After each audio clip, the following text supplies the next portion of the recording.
250-260 km in fuga alla Milano-Sanremo, un bellissimo sogno che sapevi sarebbe finito così, però è stato un sogno bellissimo. Sì, è stato un sogno durato anche parecchio, quindi no, sicuramente come ho già detto è un palcoscenico enorme, essere in fuga in una gara così importante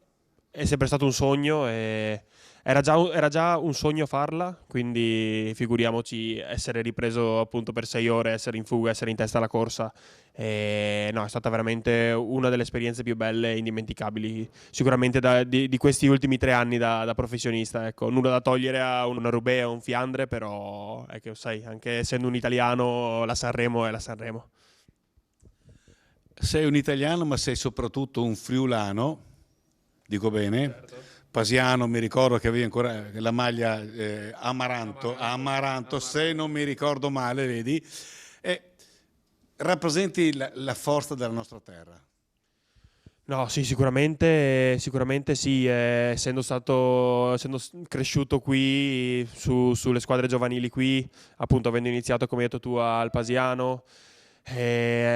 essendo cresciuto in pista, mi ricordo ancora quando non potevo ancora gareggiare e cominciavo a girare in pista, è sempre stata una passione e gli amici della pista mi sono sempre stati vicino, mi hanno cresciuto da quando appunto ero piccolino e niente, sicuramente un grazie va anche a loro e aver portato appunto il Friuli anche a un europeo, un mondiale, un'Olimpiade è un onore e devo solo ringraziare gli amici della pista.